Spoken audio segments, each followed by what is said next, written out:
this is something that has absolutely changed both Jenny and mine's life.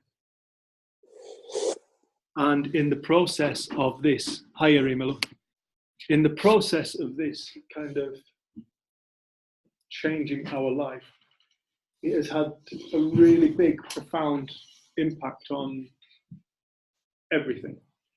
It's had a massive, profound impact on our families' lives. Over this last 5 or 6 years, the change in our family has been, we are an unrecognisable family to who we were, in all fairness, which is no bad thing. We were the Mafia. We thought we were the Mafia. But this, when we got introduced to this, it came at a time of deep suffering for myself. And I, at this time, was seeing lots of therapists. I really believed I had a problem. I was suicidal. I was drinking an awful lot. I was very angry and very violent. Probably to nobody more so than myself. In fact, I was very kind of aggressive, and I was terrified of myself. I was really scared of who I was, who I thought I was. And so it got to the point where I remember sitting on a psychologist's couch and just crying my eyes out, just saying to them, I'm the scariest man I've ever met, and I never leave me alone. And I was a tree surgeon, like these two boys here, and I was good at knots, and it was starting to come into my mind that perhaps life would be a lot simpler if I wasn't here. But as fate has it, that never happened. Instead, I was taken to one side by a lady who can't be here tonight. And I was introduced to an understanding of the mind. And this is no small thing. This understanding is no small thing. This understanding is not an intellectual understanding. In fact, this whole conversation that will happen tonight is not it. It's a guide or a pointer to something that already exists. It's the creator of an illusion that we call life.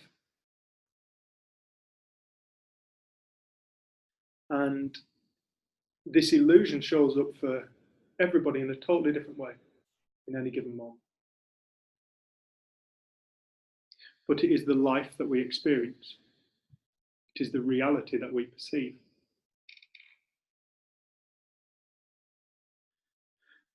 I'm sure Ed's going to point to this, but it is so simple.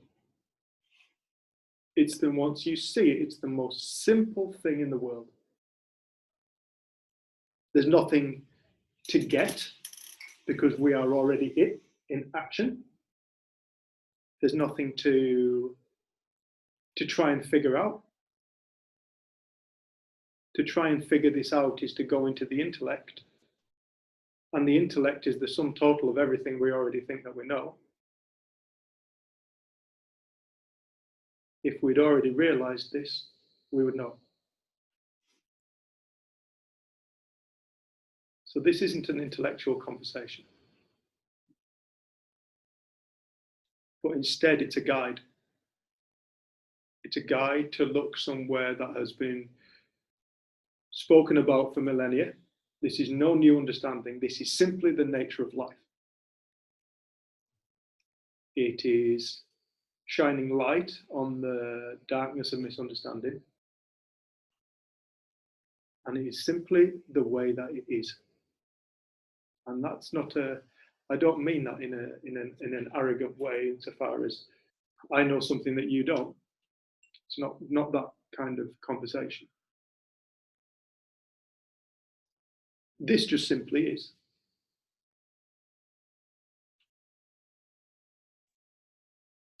When we start to see it, or when we see it in a moment, or start to wake up to it. Either way, there's no right or wrong way. There is no right or wrong in this place. There just is. Hiya, Em. Hi. Hiya, love. There is just simply this thing happening. But this one thing happening shows up in such an infinite amount of ways. We lose sight of this fact. And it's a fact. It's an absolute fact that gets missed. Young children play with it. They don't fear it. And over time, as we get older, we buy so deeply into it, we get so lost and we become so fearful. But what we're actually fearing is it. And it's the same that we used to play with when we were kids.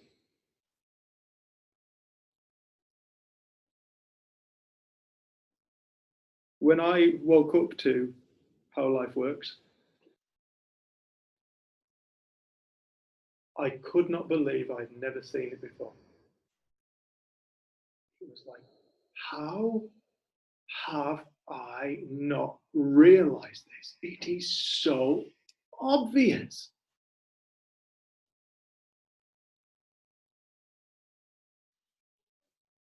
I got introduced to an understanding called 3 principles, which was, I'll just give a bit of backstory. Do you want to give backstory?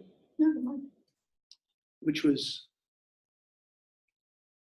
a metaphor realized by a man called Sydney Banks, who was a welder. He left school at the age of 15. What's year 9? How old are year 9? 14. He left school at 14. He had no qualifications. But one day he had a deeply profound realization into the nature of reality. And then he spoke about principles that exist. And these principles aren't something that we all need to take on board as a personal principle. My principle is you should not drop litter, or my principle is you should be loyal. That's a principle I carry. We're not talking about an egoic belief principle. We're talking about principles behind reality. So this is a very simple conversation,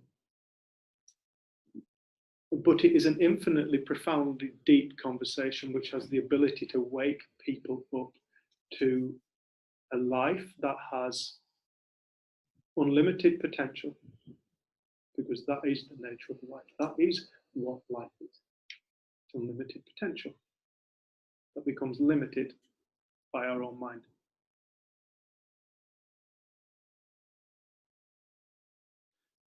To start to see this is to go from the personal identification of who we think we are to the realization that we're not that. That this is an illusion. The self, the ego, the belief system of who we think we are, what we think we are. I'm an anxious person, I'm a nervous person. That's all made up. It's all made up. I'm an addict. All made up. I'm an angry person, I'm a depressive. It's a story. Stories we tell ourselves. But we get so lost in the stories, we forget. Because we've never thought to question. And even if we did, where do we look? Who do we go to? Where do we find it? Okay, I'm going to start searching. Where am I going to go? I'm going to start studying Buddhism. I'm going to become a Jehovah's Witness. I'm going to start studying psychology. I'm going to start studying philosophy. So we kind of instantly go looking out there. We go into the world and we start speaking to people and like, you give me information, you give me information. We start reading books. And all along, everything we were ever looking for, we already were. It was just covered over. It was lost. It was misunderstood. So everything we think that we're looking for, we're already it. everything we're looking for, the peace, the contentment, the gratitude, the acceptance, the understanding, the love. That's what we are. And that gets to play out in life with understanding as we start to understand more about life, as we start to recognize how life works. These things that we've always known are a good idea. You need to be grateful, you need to accept things, you need to forgive, you need to, all these great things that we know are such a good idea and we really struggle to do. They suddenly just become common sense, because this is actually a really simple common sense thing. So I'll just briefly run you through these principles just for the sake of getting them out of the way. We may talk about them, we may not, it doesn't matter. It's not in these words, because these principles are simply words. So these three principles that Sydney Banks started to speak about were words that we're all familiar with.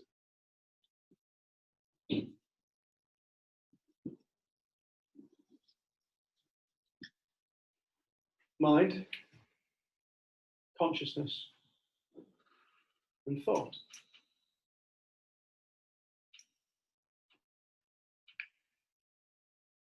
These three principles are a descriptive words.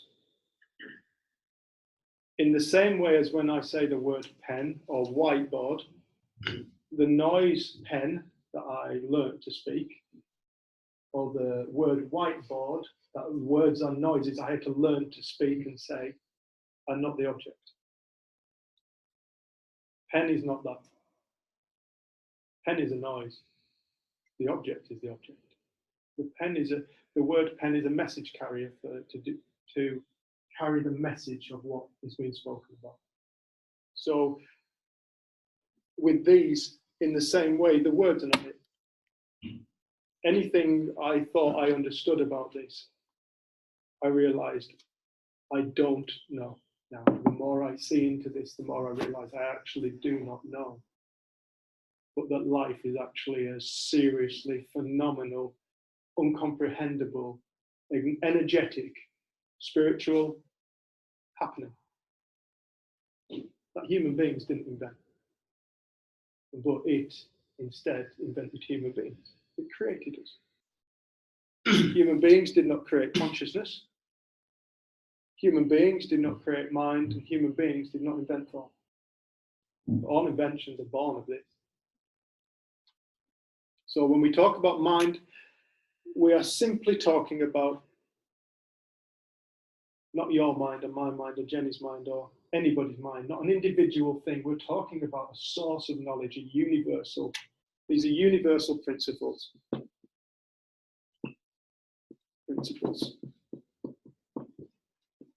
Okay, so the universal. These are applicable to everybody. There is nobody on earth, no matter what state, what they believe, how life is showing up for them, there is nobody on earth who these principles, or this one principle, because ultimately this is all one happening, apply to. Is there anybody in here who is not conscious? We are consciousness. Consciousness is something that is present. It's the force of life, force of existence. Mind, when we speak about mind, we're talking again about not your mind, personal mind, what we've come to call the mind. But we're talking about a universal source of all intelligence. It's like every single thought that we dream of. One of the best questions I ever got asked is, what is a thought? What is a thought, Dave? What is it? What is this stuff that you've been driving yourself sodding mad with? What is it? And I remember getting so flustered and frustrated thinking that it was the most stupid question. But when I woke up to it, I realized it was the deepest point I could ever consider. This infinitely creative source of potential. This power of thought. Now, like I said, these are all the same thing. When we speak about mind, we're talking about the universal source of knowledge. The knowledge that created humanity. Human beings didn't create human beings, but there is an incredibly intelligent energy that puts order into everything. Down to the sensory perception that we all carry, down to the way that a leaf interacts with the sun 90 million miles away that has never come into contact with it, yet the knowledge of the sun is built into every single chlorophyll cell in the tree. This is a universal knowledge that doesn't just span humanity. This humanity is a part of this knowledge. It's an expression of this knowledge. In the same way as an insect is an expression of this knowledge, or a flower is an expression of this knowledge, the moon is an expression of this knowledge.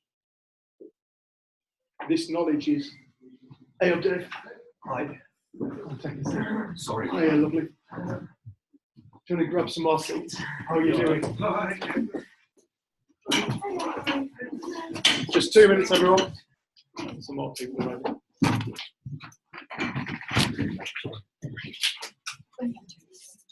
I don't. Yeah. You might want to get one of those black chairs, fella. They're far more comfortable. And they don't squeak.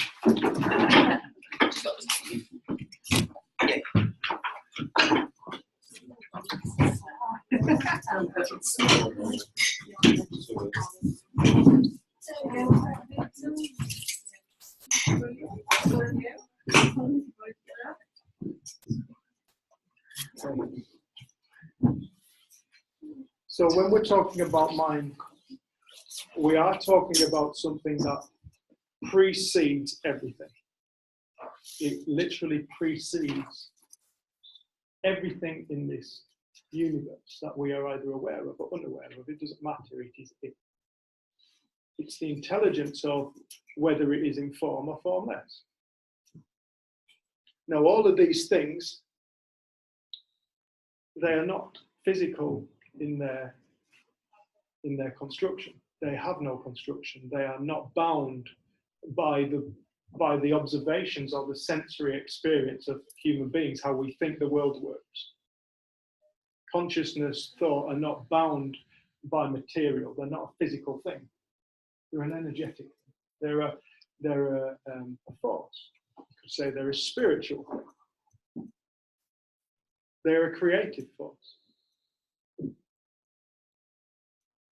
And as we start to understand these, life starts to make sense.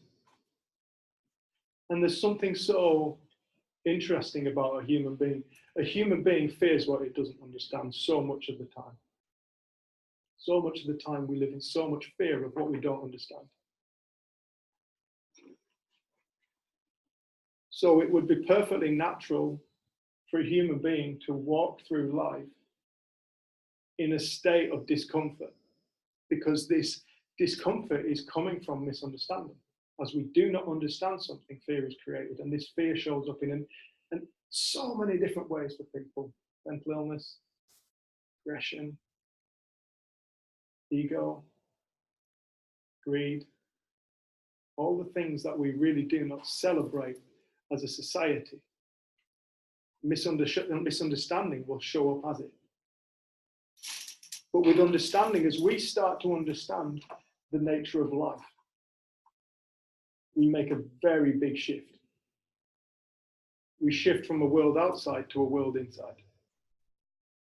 You start to recognize something.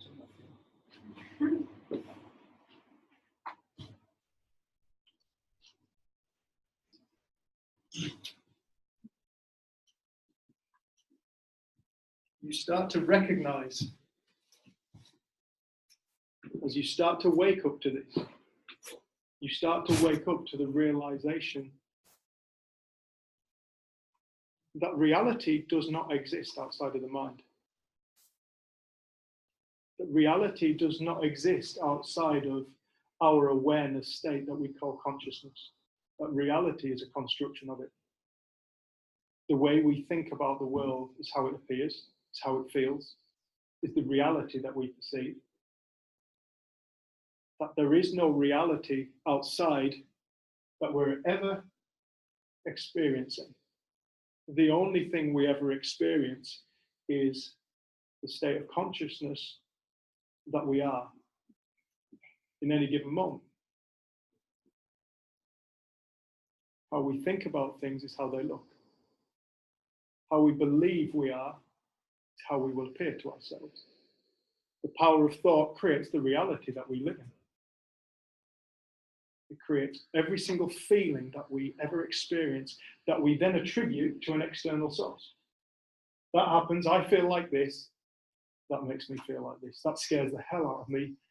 You make me feel uncomfortable. I haven't got enough money in the bank, that's terrifying. We live in this world where we believe that there is an external source of our experience. But there truly isn't. There is no outside of consciousness. The only thing that we are ever experiencing is an expression of consciousness brought to life at any moment that looks like a reality that each and every one of us perceives.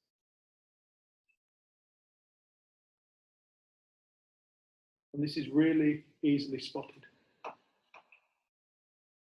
You can try this out. You can look at this yourself. You've just got to look at the person sat next to you. Ask them how they see the world. You'll have loved ones who you live with. You know how they see the world, or you'll have an inkling that they see the world differently to you. We did some work with a gentleman this afternoon, and he said, I am so anxious all the time, and my wife's always so calm. Well, isn't it? You live in the same family, in the same house. You walk around the same world, yet you experience totally different reality. Where is reality if that's the case? If a situation had the ability to create an experience or reality for somebody, then surely that situation, everybody would feel the same. During this conversation in this room now, everybody would be experiencing the same feeling, the same experience. They'd all be experiencing the same reality. But I can guarantee you now, not one, two people in this room are experiencing the same. We are experiencing life via consciousness through ourselves. The way whatever thought is coming to us about this conversation will be the reality that we are experiencing of it. And this is how life works. Reality is not an external thing. Reality is a thing that happens through us. When we start to wake up to this point, we start to make sense of life. When we start to recognize that we all each live in a separate reality. The reality we live in is simply thought. And thought is thought. We've created the idea of good thought, bad thought, right thought, wrong thought, immoral thought, blah, blah, blah. All thought. Not one thought is built of anything other than thought. Consciousness, energy.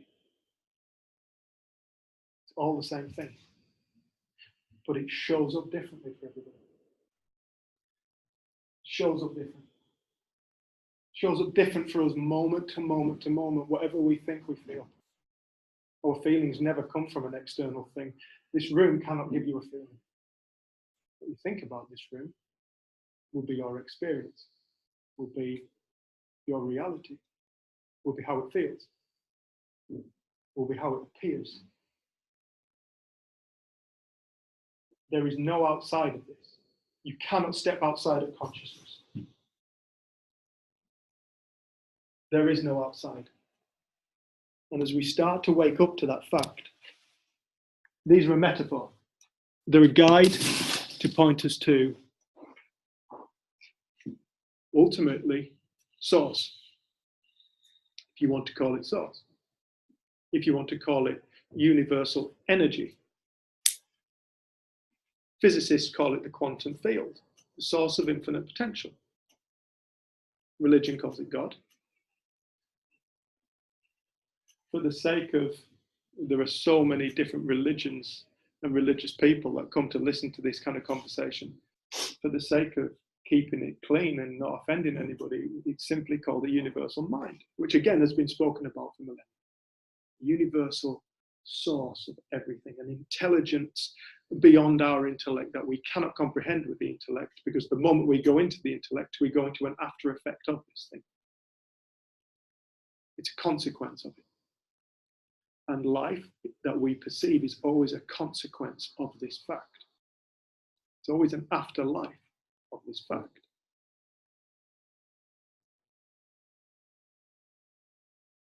This, to me, was the single-handedly the most important thing I ever learned in life.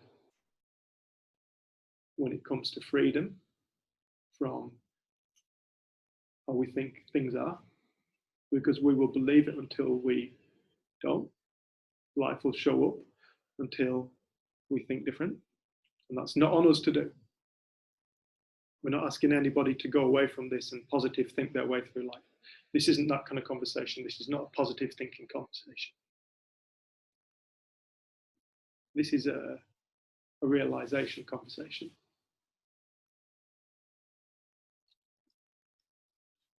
So when Dave was writing those words on the board, I was thinking about the first time I ever saw them written, and it was like on a course, a bit like this. And I'd kind of gone in there with who I thought I was and what my issues were and my problems. Shyness, eating disorders, depression, anxiety, all different ideas. I was a sister, I was a this, I was a that, I was the quiet one, I was this one. And for 3 days we kind of spoke using metaphors and stories and using these words, and I didn't understand anything intellectually, but it felt like I walked away with a shift in consciousness where I suddenly felt like I had the potential to be anyone, and that all these ideas of who I thought I was were ideas, and ideas were built of thought, and thought wasn't solid, it was something completely fluid. And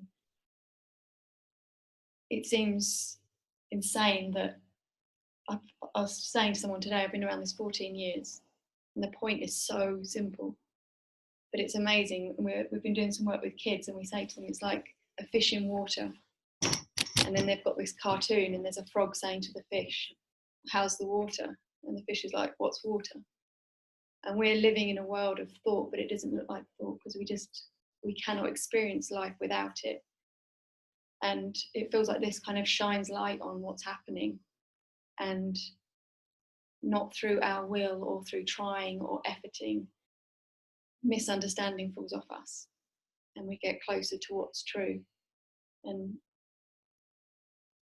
I didn't realise that limits were made of thought and answers came from thought, and it all came from the same place. It looked like my limits were my personality, or my role in the family was an actual thing rather than it being a creation. And when we think we are something, it becomes fixed for us. It seems like we can't change. But I know that I'm unrecognisable to the person I was. And like we called tonight, so if you think you're enlightened, go spend a week with your family. It's a Ram Dass quote. But it's funny because it doesn't matter how long I've been around this, and I've listened to teachers who've been around this 40, 45 years now, and they'll say they still come up against it. Like, it looks like that person can create a feeling. It looks like that situation's annoying. And we're not asking anyone to see that all the time. Like, I don't know anyone that does. But it feels like when you're onto it, you have more of an opportunity to not go on every thought that you have. Things like love and compassion and understanding are an actual byproduct of understanding this. Because it can look like someone's out to get us, but what you realise, these principles aren't personal. And what is brought to life for us will look real. It is our reality. And we act from that. And it feels like this gives us a moment sometimes when we realise it, and something else can come to mind. And these ideas of who we think our family are, the character of our family, the character of who I thought my mum was and my sister, suddenly they're up for grabs. Because you realise they're made up. You've judged them on a moment, or they're always like that. When they say that, I know what they mean. So it feels like it's not only freedom for you, but it's a freedom to create new relationships, see people differently. And I don't know, there's somebody online who shared a beautiful story recently who said that suddenly a family member who she's been so angry with looked completely different, and all she felt was empathy for them, and she was so excited to go away and then have a conversation with them and like really meet them where they're at in this moment without the story. And I think we've been taught with psychology that we are a product of our past, and in some ways with misunderstanding we keep reliving the same things, but this is almost like in any moment a fresh start, clean slate is available to us because we're connected to, or we are, this infinite power of something beyond words. These really are just a guide. Like there's so many online forums where people kind of get an idea about it and they try and argue it. And it's like, these are a guide to something that we cannot put into words, that has been spoken to throughout time. And you don't have to intellectually understand this for it to shift and change us, because understanding doesn't come from our intellect and what we already know, it comes from somewhere else. And I know that when Sydney Banks did talks, he'd often say, you know, halfway through the first day, does anyone understand what I'm talking about? And he'll say often, like, one person will put their hand up. He said, but that one person will argue with him the entire weekend because they're up against what they think they know, so they can't hear anything else. Because we listen through our beliefs, we listen through thought, but it doesn't look like it, which is how we'll all hear a completely different talk, which is how we can all see the same thing and it look different. And it's like Dave was saying, but when you get eyes and ears for this, the evidence for the truth of it's everywhere. You see that in a family, one thing happens and there's all these different reactions. And without the idea of that's the wrong one and that's the right one, you just get interested and intrigued by that. Where is this reality? Where is this experience coming from? Because it's not like that thing can give a feeling, otherwise everyone would have it. So it feels like you get more and more curious about life and less fixed on what you think you know. And I love the fact that I didn't feel like with this understanding someone was trying to convince me of something or get me on board with something or sell me something. It was a purely like, look inside, does this make sense for you? And I'd spent years with different teachers of all kinds of things trying to help me, all different types of therapies. But it felt like I got introduced to myself, my best guide for my life, and that everyone else was being introduced to that too, and that was within them. So we never ask people to take our word for it, but it's almost, if you have eyes for it, you start to see it. And I don't know if you want to share it, or if you want to sit here or sit there, but no, when you spoke to us the other day, can you here sit here? Here we go. So I've never done any public speaking or anything, so apologies in advance. I haven't got anything written down or anything lined up, but so I've known Dave for a lot of years now, since I was younger. I used to work with him, and he's tried to teach me about 3 principles for a while now. I've sort of understood it from a logical point of view since he started telling me about it, really, but never really felt it properly.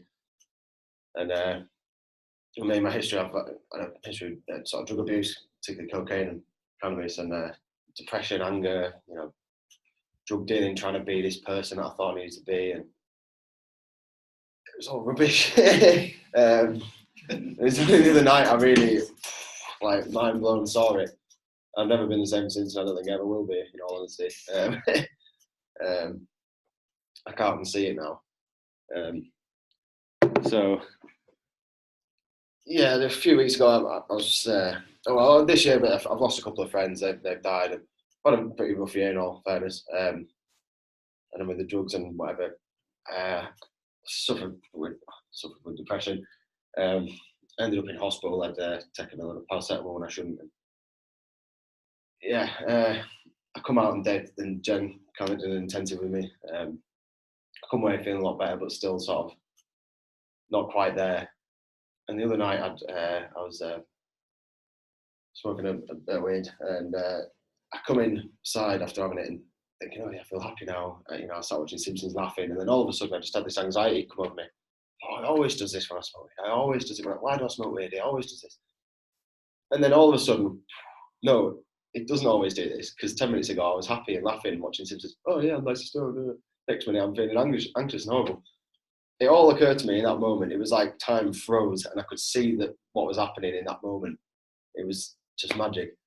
That wasn't the drugs doing that to me. That was me doing that to me. Like, if it was the drugs, it would be a constant, and it would be the same for everyone. The amount of people I've met in my life that smoke weed, and not one person feels the same about it. You know, some people love it. They're absolutely so happy. You know, some people, they've stopped because it makes them feel anxious. If it was the rule, and if that was the drug's effect, it would be the same for everyone. It would be a constant feeling for everyone, because that would be the effect of it. But it's not. It's your thought doing that. You think it makes me anxious, it makes me happy, and that's what you experience through that. And in that moment, it was magic. And I went to bed that night, and I was led that I couldn't sleep for life of me. I thought about all these things. When I was young, I used to do this noise, and I've done it as long as I can remember, since primary school. My mum was taking me to the doctors. He said I had a vocal tic. But it's not always there. Yeah, I had it as well. Yeah. And if I didn't do it, it felt like my throat was closing up. And I thought, I just do it. And it would clear it. But it wasn't. If it wasn't, and I wouldn't do it all the time. I could go months without doing it, and then suddenly I'd think about it. As soon as I thought about it, you know, I'd do everyone's head in. You know, like I say, my mum took me to the doctors because she just wanted to shut me up. But I was laid there in bed, and I did it. I was like, oh, here we go. I'm doing that all now. I'm going to sleep now. I can't sleep anymore because I've got this stuff going through my mind. But then I thought, whoa, a minute before that, it hadn't even entered my consciousness. It wasn't a part of my reality, and I wasn't doing it. But as soon as I thought about it, that was my reality, and I was acting on it constantly. And then I was like, in my entire life, I'm doing that. If I thought about it and I started doing it, I've never been able to just stop it, just command. And I was like, no, it's just a thought. It's not part of me. I don't have a vocal tic. Someone's told me that, and I've taken that on board as part of my being. And I just stopped, and I was like, oh my God, my whole life I've been making this stupid noise, you know, and for what? Like, because someone's told me I've got a vocal tic, and because I believed it. And yeah, and the next day at work, I was still just on this huge high from it, thinking, wow, I've been living so backwards. And a lad at work had told me that our team leader had said, oh, he can't even kill himself, right, and all this. And for a split second, I was like, I'm going to kill you, you know, you asshole. And as soon as that thought came into my head, I thought, whoa, I'm experiencing that thought right now. I've just gone from like 0 to 100 in 0.0 seconds flat, you know, I'm going to struggle you in a second. And I thought, he was just, in that thought, he might not have even meant it, he was just acting. The thing is, my boss is some team, he's sort of got this big ego about him that he has to act a certain way to be a certain person, for people to view him a certain way that he thinks is necessary for him to be him. It's not true, he just doesn't know this, you know. And how I suddenly felt from, you know, I'm going to go and punch you, to absolute empathy in, like, there was no, it was like seamless, you know, it was absolute magic. And I thought, this poor lad has no idea that he's creating this reality, and that he feels he has to be this way to impress people. How can I be angry at someone who doesn't know, you know, he doesn't know what he's experiencing right now? How can I hold that against him, sort of thing? And it just went from anger to empathy, and like that. It was just, it was just mind blowing, honestly. And I've never been right since. I was banging on this poor lad Sam all day. It's just thought. Everyone's living in thought. Like, you, him, her, everyone. You're the same as trees, the same as grass, the same as squirrel. Everything's in the same place. Just going nuts. You've lost your head. No, I haven't. I'm sober. I found it. Yeah, I found it. You're on drugs. No, I'm not. I'm sober. Yeah, just crazy, honestly. Oh, amazing. Honest to God, it's absolute bliss. Like, just so simple. It's so simple. When you actually realise it, and you can see, and it almost becomes humorous. You can see people getting wound up with stuff, and you're like, that's all you can see right now. You're stuck in it. Like Dave was describing it as waves. And it's almost like you've gone up and you're stuck in his wave, and you think, that's the way, you know. But they don't realise that sooner or later that wave's going to crash, and something will distract them. Someone will say something will happen, and that's not even a thing in their reality anymore. They don't even know it exists because they're not thinking about it. It's not having an effect on them like that. It's just so simple. Just when you see it, you're like, oh my God, everyone's living so backwards. You know, like, do you know what I mean? Yeah, I don't really know the duration of this sort of thing. I've never done any public speaking, but that's just my personal experience. And it's just not, the first couple of days, it was like I was on this huge, oh my God, I need to tell everyone. And I still feel like that when I start reading about it or talking about it or, listening to Dave and Jen, then I started just smiling to myself thinking, but general day-to-day life now, it's sort of, that feeling sort of worn off a little bit, but you can just see everything clearly, you just see what's going on more, why you're experiencing what you're experiencing at that moment. And like today, I was in the rain, I work outside, don't do tree surgery anymore, I do landscape gardening, but it was absolutely hossing it down and it was making my work more difficult. And I was, I just want to go home. And I was like, I know that this is going to end. Right now, I'm feeling this way because I'm thinking this way. I'm aware of that. But I know it will end. Like, it's not a guarantee that you will always be happy for the rest of your life. It's not that. We're sentient beings at the end of the day. Feeling is natural. But it's knowing that it will end. That feeling you're experiencing will eventually subside and you'll have a happiness again. It's just comforting to know, and like this, like David said about ego and stuff and how people have their own like standards almost, you need to be this way to be a man, you need to be this way you need to act like this to be this sort of person, blah, blah, blah, blah. It's like when people say, you've crossed the line. Well, what is the line? People have different moral standards, so the line to one person might be here, it's here to another person. It doesn't exist, obviously, because if there was a line, it would be constant for everyone, wouldn't it? Does that not make... if there was a line and you've crossed that line, everyone would know what the line is and everyone would be aware that you are about to cross it. But someone will be like, well, I think this is a line. Well, no, that doesn't seem so bad to me, so the line's over here. Well, then the line's not a line, is it? It's more of like a sort of hash. You can't have it. I don't know, yeah. So, I don't, like I said, I'm not really sure the duration of these sort of things, but Your addiction. Addiction. What's going? Addiction. What a load of rubbish. So I was on a job a few weeks ago, and I just hit one dinner, and I looked, and on the dashboard I got like a little shelf thing, and there was a lighter there, and smoking hadn't even entered my head, and I looked at this light, and I thought, oh, what fag now? Well. Literally not even a second before I'd seen that light, I didn't want to fag. I was an addict. It hadn't even entered my consciousness. It wasn't a thing. Tobacco was not even a thing in my reality at that point. And then as soon as I saw it, like, oh, what a fag. And that was a little insight for me. I thought, well, hang on a minute. Until I saw that light, I didn't want to fag. I wasn't an addict. I didn't smoke. And then as soon as I saw that, oh, what a fag. And I saw that in that moment. I thought, well, I just didn't have a fag because I was like, as soon as that thought's come, as soon as it's going to go, And it's the same for everything. Same for cocaine, same for cannabis, same for anything. As soon as it comes, as soon as it will go. Something sooner or later will come along and distract you. Or, you'll see something or anything will happen. Anything will come into your reality at that moment and think, oh, and it'll just push it out of the way. And a new wave will come, in that wave, oh, what a fag. Next minute, oh, a bird. Oh, what a line. Oh, whatever, anything. It just, yeah. Like I say, you gain empathy for everyone. You see why people are the way they are, and that they're just experiencing an ego, a belief that they've built up in their heads over. People swap and share ideas and opinions, and people take them on, or people use someone else's opinions to base an opinion on them. People agree on things, people don't. You put a clown in a room with 20 people, 10 of them think it's horrible, 10 of them like it. The clown hasn't changed. You're just all thinking differently and feeling that thinking. You just you gain absolute empathy for everyone, and it's just amazing. Like Dave said, you can't give this to someone. You can give someone the tools and the basic knowledge, but you've just got to really see it. I think it's something you'll see in life. Maybe it's more personal to you, what you're experiencing at the time, what you're trying to maybe, like I say, bet yourself on. It's not even a thing, what you're trying to maybe bet yourself for, or why, or whatever you're here for is, sooner or later you'll realise that that's not even a thing. You just, you've built this idea up in your head and it's, yeah. Sorry, I just keep getting lost in it, but All right. Yeah, you're doing well. Yes.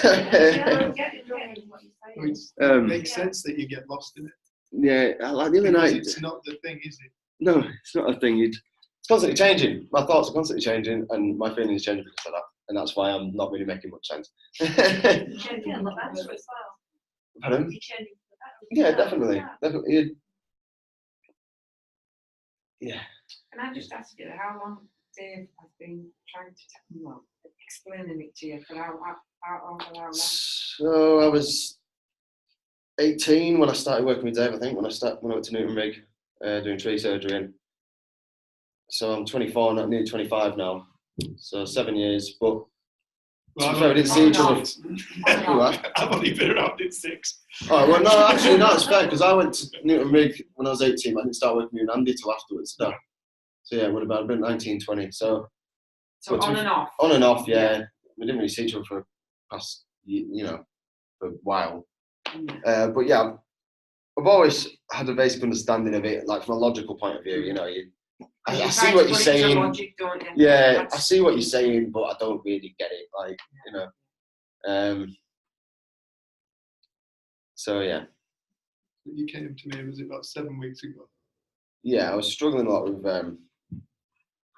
cocaine in particular. And the thing is, it was every Friday and Saturday. It wouldn't be through the week when I'm at work. So, well, when was I an addict then? Monday to Thursday. When was I an addict? I wasn't. I was just going to work and, being a normal person. But then as soon as Friday comes, I'm a cokehead. Well, no. What about Wednesday? You weren't cocaine on Wednesday. Sort your life out. What are you doing? And you tell yourself you need this to be a certain person. I used to have a huge ego, and it's not embarrassing. It's humorous, like looking back at it. Like, so did Dave. Yeah, I still can't do. Yeah, I thought to be the big I am. I'm this drug dealer. I'm this. I'm that. A lot of rubbish. It just. The hilarious thing is, no one actually gives a shit. That's the thing. You just think you need to be that way. Yeah, no it's like this lad at work that's trying to kill himself, right? He thinks he needs to be this big macho I am, and I need to act like this, and people need to be a certain way to be around, blah, blah, blah, blah, blah. The ironic thing is, everyone thinks he's a knobhead. Right? So is it really working for you? Probably not, and you're unhappy in yourself as well. You're miserable because you don't see what's actually happening. When he's built this reality up in his head, and if life doesn't work to how his reality suits, he gets flustered and upset about it, not knowing that it shouldn't do, and it can't cater to everyone. We are part of it. It isn't designed for us. Well, they set his stall out, and that's how it is. Yeah, exactly. If this doesn't work to how I think life should be, then it isn't. It isn't right. It isn't right. Yeah. But no, that's not it. You're talking about a massive, universal power, and you're trying to say that this one person in the absolute course of history, has set the rule, and that everything else is wrong. Give us a break, right? To him, it is right. Yeah, to him it's right. Yeah, that's the thing. That's why, like I say, in that moment, I went from to empathy, because I just thought, how can I be angry at someone that doesn't know? He doesn't know that. I can't be angry at someone that's built out, because I've been there as well. I've been there. I've built this ego up, and I've lived in this reality that I've made for myself. And it's only, like I say, the other night that I really saw clarity. I've sort of understood it, and I've had little insights in the past here and there, but since the other night, I know fine well I will never be the same again. It's absolutely mind-blowing when you really get hold of it. You can't unsee it. Like, that's the thing, you can't unsee what. Like I say, it was like, for that split moment, it was like time froze, and you're like, whoa, I can see that thought happening. I can see that I've based everything, that part of my consciousness, that part of my reality, I've based around that. And you just break it down in an instant and see it for what it is, and it is literally an instant, and then just play, life carries on. Whoa. And you can't unsee that. It's comforting to know that once you get it, you can't sort of unhave it. it doesn't mean that you won't ever feel angry or upset or anything again. You know, it's not a lobotomy. You're not having an operation, but it's it's mind blowing. In all honesty, it's so simple. That's the thing. I come in today and I was like, so simple, and it is. It's you just yeah. Awesome. Thank you guys. Thank you. Cheers.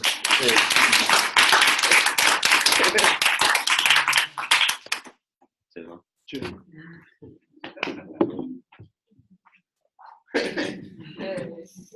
If there's one thing that man is, it's like, I've always said this to Ed. I've always felt like there's some. Ed, I always said, you're going to help people somehow. You're like, yeah. But I really do feel like, you know, there's so much belief held about mental illness. It takes time to get better. It's a long process. I was told I'd have depression for the rest of my life. You know, it's like we get told this stuff, and we're simply told it because that is what they've been taught. You know, and in the same way as your boss couldn't have any other reality, neither can the individual who carries this belief, because belief is the way we see the world.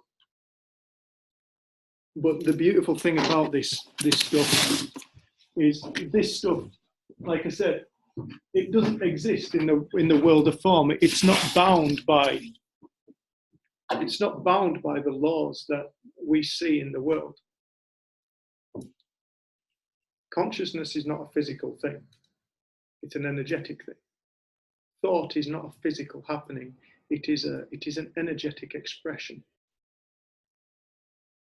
Which means if you were to go for a walk and go and get lost in the fells, however long it took you to get out, it's probably going to take you to get back unless you can find a shortcut.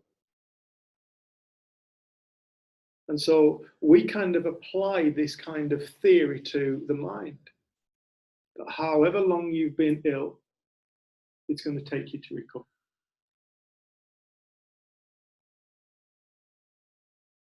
But the mind doesn't work like that. The mind only exists in the moment. It creates the illusion of the future and the past. There is no future and past outside of thought. That's all it is. That's what the past. Where is the past? It's only in memory. Memory is thought. Where's the future? Well, it's wherever we think it is. And as Ed found, you know, people are told that they will be addicts for the rest of their life. Well, that simply is not true. With one new, fresh thought, with one realization, lives can change like that. And they do. And they always have. This isn't new. This isn't a new kind of conversation. This is a seriously old conversation because it's as old as existence itself. In fact, it's older than existence. It's just what is.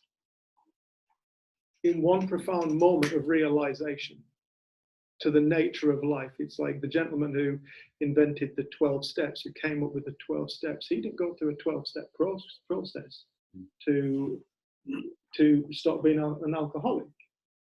He had a deeply profound spiritual realization. On LSD, actually. Was he on LSD? Okay. But he had a deeply profound spiritual realization. And from that point, he said, step 11 is have a spiritually enlightening moment. I mean, it's no small ask, is it? It's like step 11. Make sure you have step 11. It's like, no pressure. Have a spiritual enlightening moment, because he realized when you go before all the creation of what we think we are, you are just left with what is. And what is what all of us are. What isn't is what we think we are. So he was pointing to, and what he discovered in the same way as what Ed discovered, when you realize how this happens, you've got insight. You've got clarity. Ed, you spoke of clarity. You've got simplicity.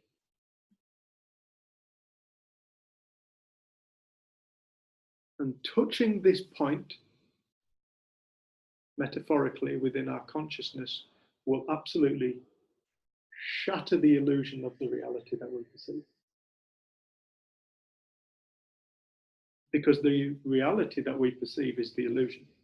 It's the after effect of the source.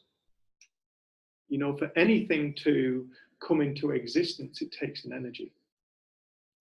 Energy is the source of all things. And then people go, oh, okay, yeah, energy. But what is energy? What is it? What is this thing that we call energy? What is this nothingness that gives birth to everything? And we give it a name, so therefore we think we understand it.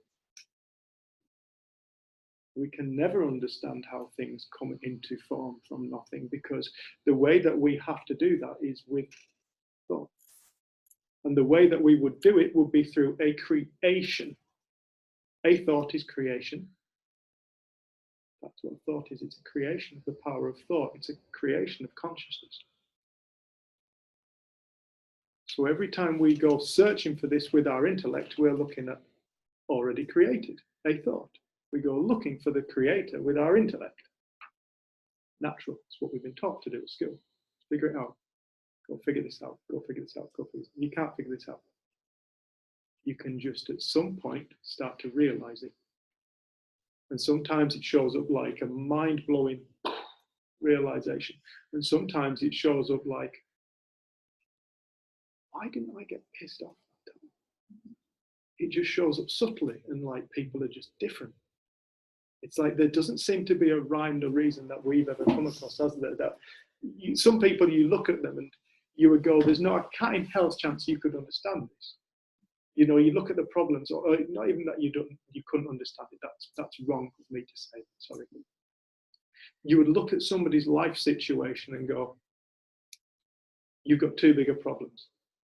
You will be too wedded to your beliefs to consider that the reality that you see is thought.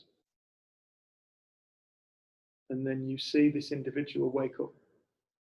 And Jen and I have had the privilege of traveling to so many places in the world and talking with people who just, we've gone in there and it's really tested our ego, hasn't it? It's like we've spoken with refugees in South Africa who are living in the township of Soweto, and they're from all different parts of Africa. And they are abused.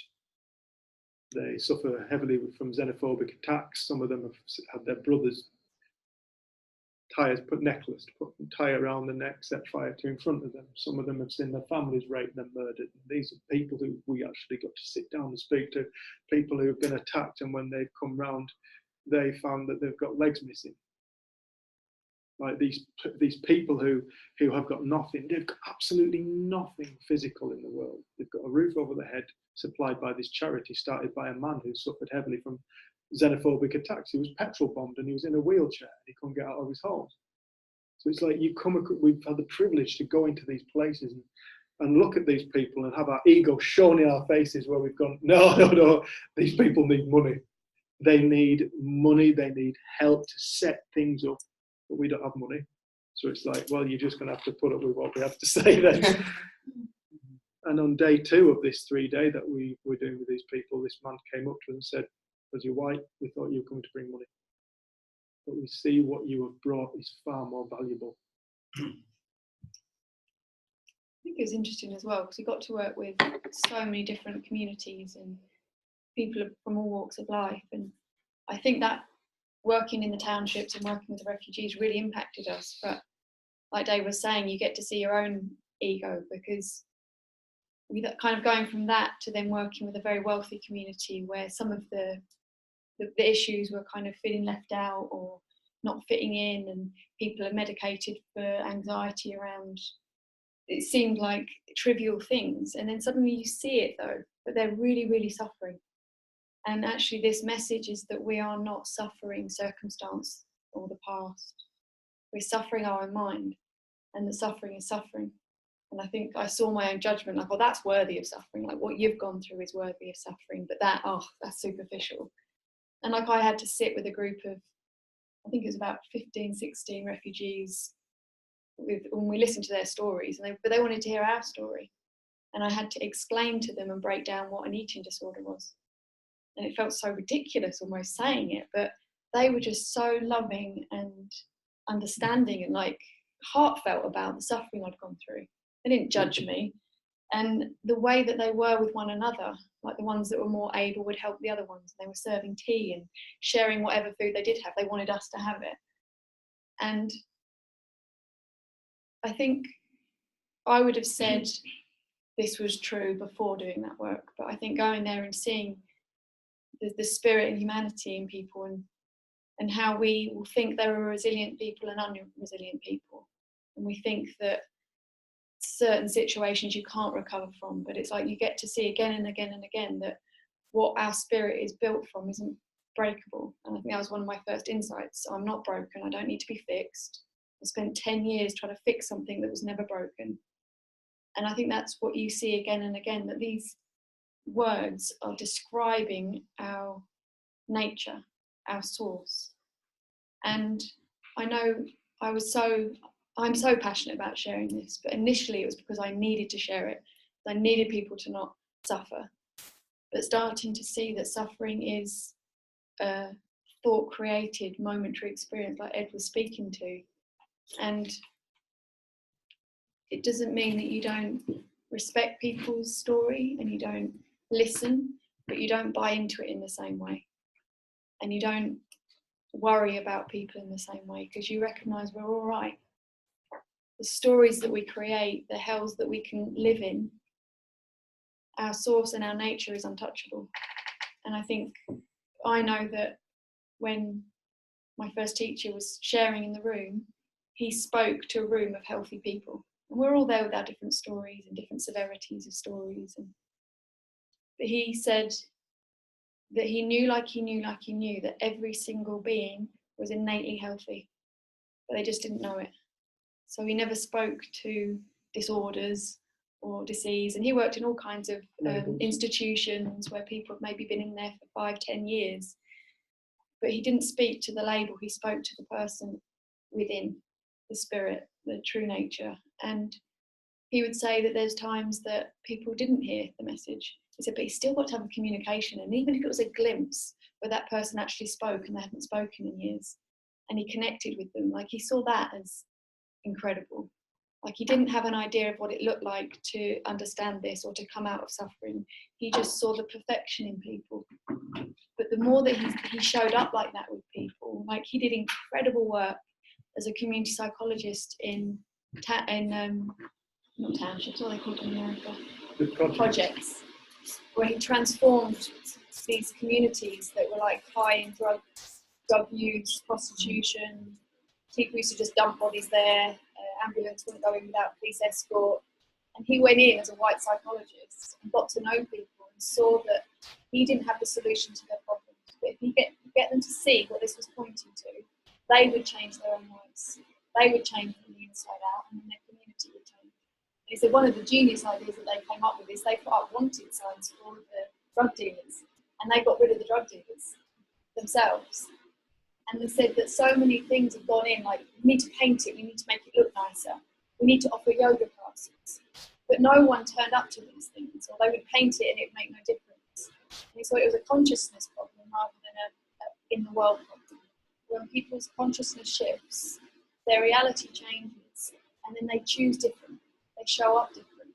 They know how to have relationships with people. They know what to do for their own life. We've been so used to having things put into us and someone else knowing better. It feels like this is the conversation.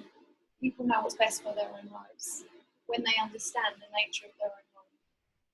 And I don't know when it's or why it happens. I don't know why you suddenly the other day just and Dave has been prattling on at you on and off for a few years, but I don't know what. And when you spoke the other day, you said you've learned so much from it all. And like, we can look back and wish we'd known it sooner, but the lessons that I know I have learned from the different struggles and things, and this idea that what life should look like when we understand how we should be, what life should have been like, it comes back to you realise you don't know. You really, really don't know.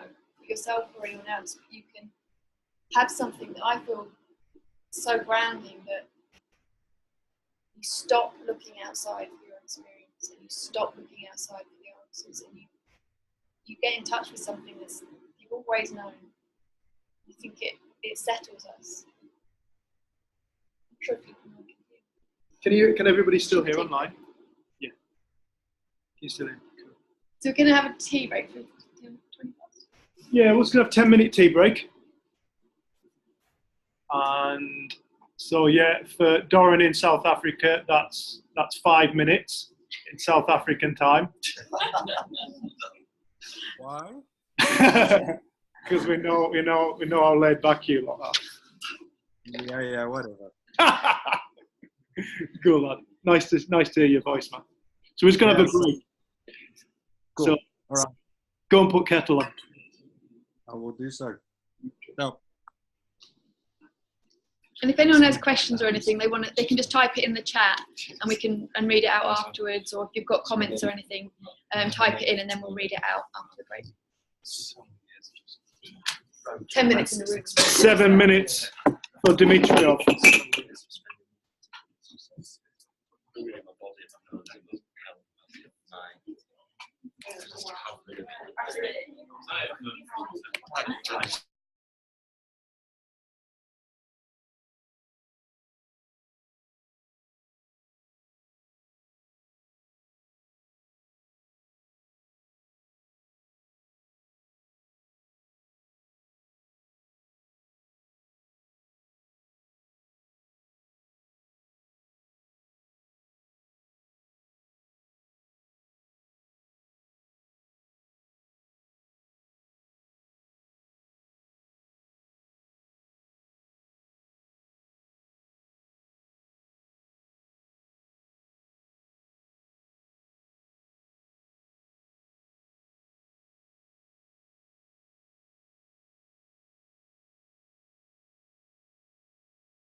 Sorry, Doran, we went on to South African time. Yeah, I realized that. But did your kettle take too long to boil or what? Yeah, no, yeah, it did. Too long. That's my dream.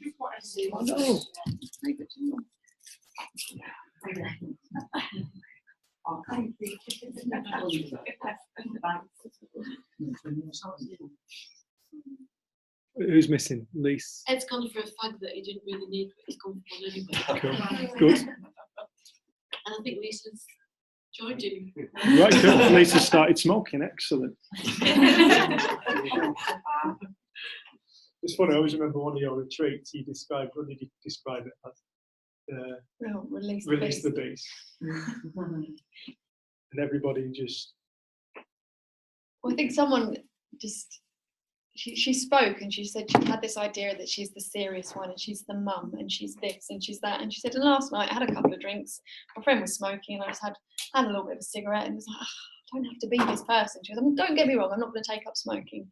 So, but I don't have to be this character of the serious one that does this thing and I'm that. And she just said she saw her character as being made up and it was like a bit of freedom. And there's kind of this idea that on retreats everyone's like on juices and it's like everyone was getting absolutely hammered and having parties in their lodges and like coming in late the next day. And it was good for me because again, like my idea of what the retreat should look like and what I wanted people to get, and people need to be clear-minded if they're going to understand it. But actually it was quite nice because some people just stepped back and they were so like tired from being up until like 3 or 4 in the morning that stuff went in without them even realizing. And so even our idea of how a retreat needs to look or what the environment needs to be. And I think we were speaking to one of our friends who's pivotal in getting this into the prison system in America, and we were saying, we want a nice quiet place and we want it to be like this. And she goes, when I've gone into prisons, she goes, it's noisy, sometimes there's lockdowns, there's disruption, there's people shuffling, there's people who are on drugs. She said there's a lot of drugs in prison. She goes, but this message is not dependent on anything. We don't need the circumstance to be a particular way. We don't need a quiet room. But this goes beyond all of that. And we still like to have retreats in nice settings, and we're not saying you shouldn't, but it was to have that as a condition for learning is completely made up. Like, there are no conditions necessary. And people, the only time I got to meet Sydney Banks was when he did a talk in London.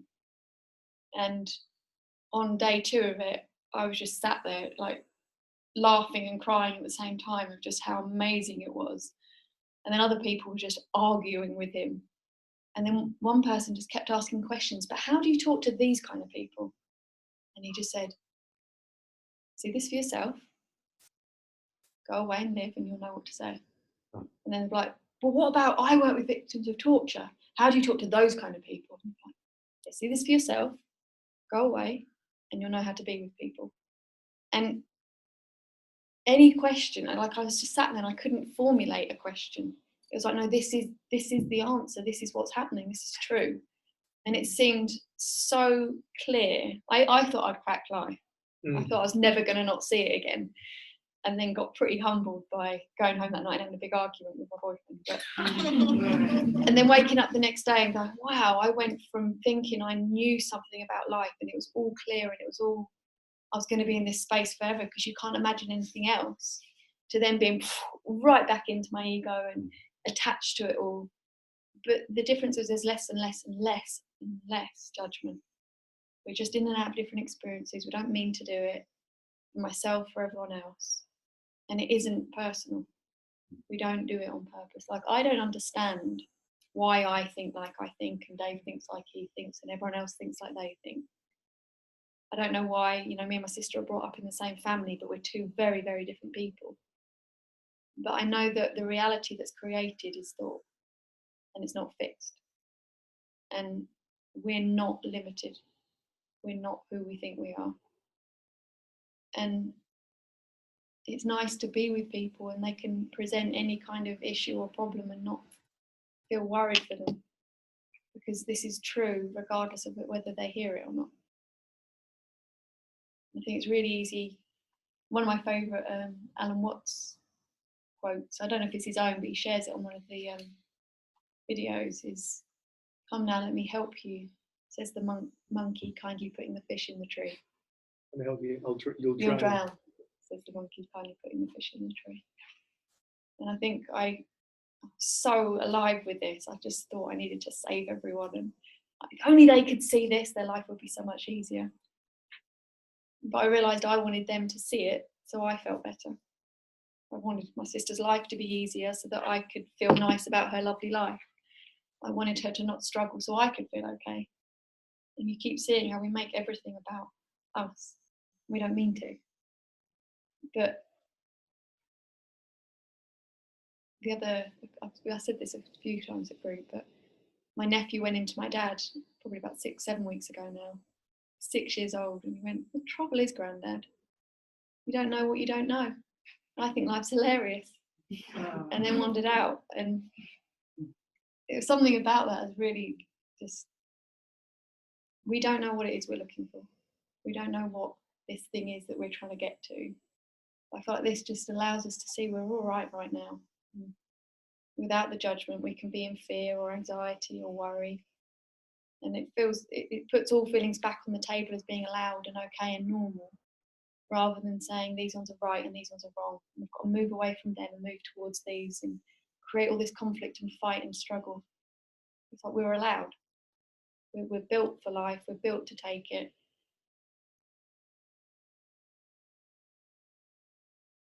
We're all right. Is there any questions? I don't know if anyone in there. It's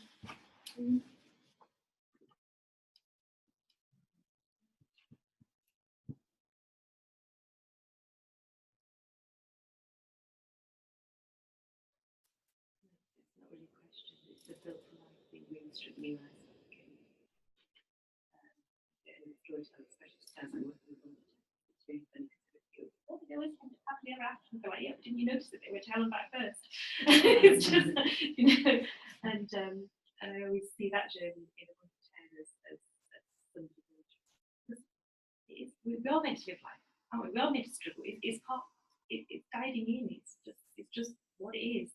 Like you say, what we bring to how we experience is the difference that we're to realise. I know it's funny, one of the stories which is in Western News, some stuff around lack and people asking for things. There was a girl in this story you know the thing, she goes to the old woman, the old woman gives her a gold back, and then the next woman gives her a golden spindle like that. And I'm just sort of kind of yeah, she never sort of went, oh gosh, no, you can't possibly give me that. Do you know what I mean? That never happens in fairy tales. People just graciously accept.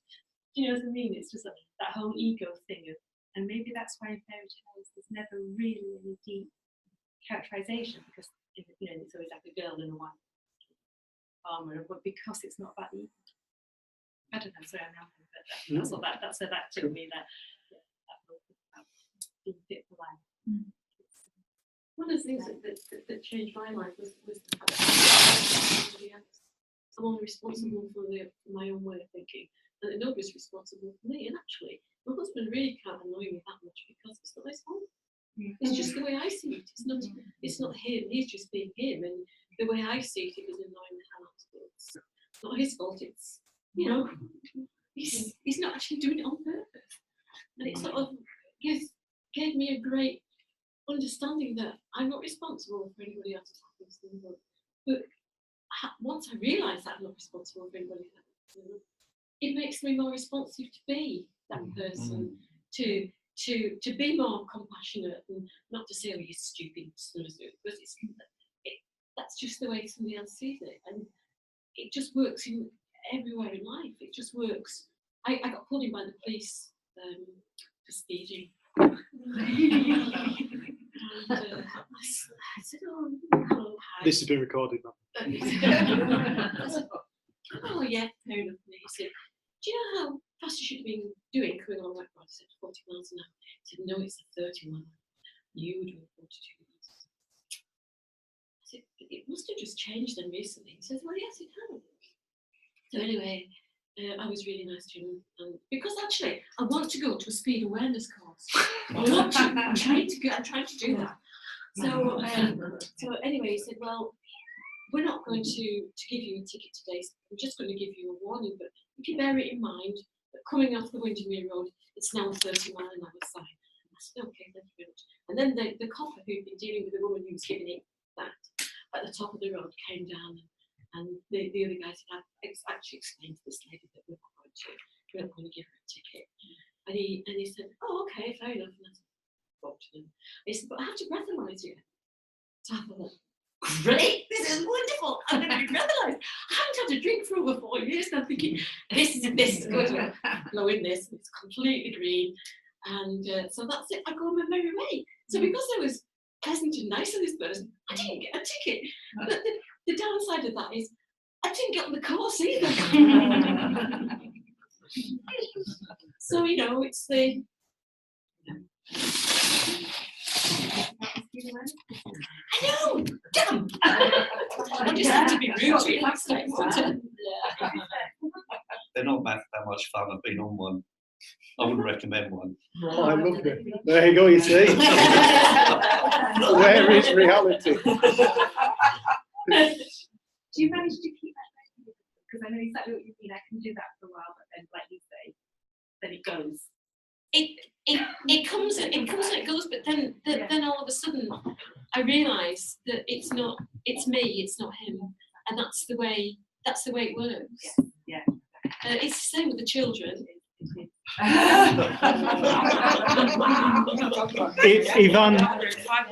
Ivan's got a really good question. He's asked, how did you come up with the title of the talk tonight?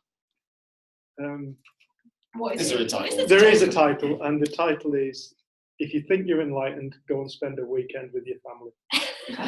It's a Ram Dass quote. It's a Ram Dass quote, isn't it? So it's a Ram Dass quote, and we found it online at some point.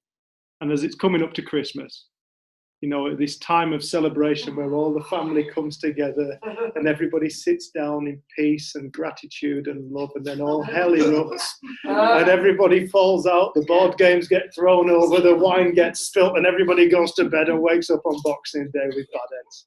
So we thought we'd call it that. You're talking about a couple of Christmases ago. Pretty much every Christmas. So yeah, it's a very seasonal quote, we believe. But yeah, in terms of relationships, this is a non-personal understanding. Okay, when I say that, what I mean by that is, this is nothing to do with who we think we are. The ego, the self, who is created, the idea of ourselves. This is an impersonal thing. Consciousness is not a personal happening. It's a fact of life. Everything is consciousness. Okay, it's not my consciousness or your consciousness or your consciousness or your consciousness. It's consciousness. And this is a fact of life. It's consciousness. Power of thought isn't something that is only specific to an individual. Everybody is endowed with the power of thought. Everybody is the power of thought. They would speak about it in mysticism. They would say that life is a divine dream. People heard that before. Life is a divine dream. Sid used to say life is a divine dream suspended in time, space, and The matter. boundaries of time, space, and matter. Everyone would just sit and go, what? Life is a divine dream. Because life is all born of thought. That is what reality is. That is what the life that each and every single one of us is living is, a life that is completely created from thought. It doesn't look like it. Really doesn't look like it. It looks like life is happening to us. Constantly. I'm living in this world of cause and effect. Cause and effect. There is no such thing. It doesn't exist. There is no cause of the effect on thought. Thought is not bound by anything external, because it is never external. It is always within the consciousness of our mind. If your thoughts on something can change, it's not the true. You know, if 1 minute you're depressed, next minute you're not. 1 minute you're an addict, next minute you're not, etc., etc. If your thoughts have the potential to change, you know, I've met someone and instantly thought, I don't like you, and then they'll say something 10 minutes later, like, oh, I agree with that, you're not so bad. You know, if you have the potential to, your thought has a potential to change about something, your opinion on something, that's not the true. If it was true to everything, if your opinion on something was right, it would be the same for everyone, and it would be a constant feeling all the time. It'd have to be, because that would be that having an effect on you. But if your opinion on that can change in a moment, it's not real. It's not what you're thinking about. That isn't real. It's not the absolute line. You know, it's the only thing that is true and fits into every single situation in life is what you're talking about now. You know, that's the only thing I can think of where you can apply it to every situation and everything ever. You know, other than that, everything is opinion and reality is based upon that. But everything can, within that, can change. And if it has the ability to change, it's never been the truth. It's never been a constant. You know. Beautiful. Yeah. Absolutely beautiful. It's like our realities look so compellingly true, you know. And in all fairness, this is why we argue. You know, this is why husbands and wives argue, boyfriends and girlfriends argue. People driving down the road who don't even know each other will get out of a car and stab each other and do all kinds of stupidity. It's because we get so caught up in this illusion of life. We think that the reality that each and every single one of us lives in looks so real, it looks so true, we never question it. Why would we? Why would we question it? It's life. It's just life. Life's a bitch and then you die. Why would you ever question that? But like Ed said, when you start getting eyes for this, you start to get a bit more canny. You notice things, your observation. You realize that the observing power of consciousness, we have literally been so tied up. But as we start to recognize this fact, it does something. It allows you to see life with an objective view. And this objective view is closer to truth. And you start to notice things, how you can be around one person for 5 minutes and dislike them 10 minutes later. You really like them. The person's still a person. You know, or you can go to a place and go, oh, this is a bit of a dump. Half an hour later, you've fallen in love with the place. You know, you could look at a picture and go, that's crap. And within 5 minutes of looking at it, you're like, oh no, I actually quite like that. You'll see that the reality that we perceive changes. You know, it's like Jen and I often talk about how in this relationship that we're in, sometimes we look at each other and I'll be completely and utterly madly in love and Jen will be like, no. And then That surprised you so much, didn't it? Yeah, I couldn't believe it. And then, because it was interesting because it was something I really learned about this. It was like, I always thought there was something wrong with my relationship. But when I kind of looked at my partner and thought, meh. But when I got to speak to Jenny about it, she went, I did that. That happens to me. I go in and out of how I feel about you. And then it just hit me. I had put the idea that the relationship was creating my experience, not realizing that the relationship I live in is an expression of thought. It changes. So Jenny and I live together, we work together. And my experience of Jenny, sometimes I look at her and I'm deeply in love, and sometimes we look at each other and we're like, you know, whatever.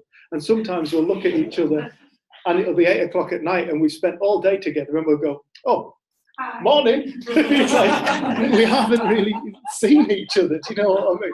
And it's like, it's all pointing to this fact. that there is nothing in the world that is giving us an experience. There is nothing in the world that determines either who we are, how we feel. But that reality is an ever-changing expression of consciousness. This is why Buddhism, Hinduism, they say, you want to find the truth, go within. We do that. You did that to me. You did that to me. This does that to me. The bank. Even the good stuff, isn't it? Oh, Yeah. you make me feel like this. Yeah, you make me happy.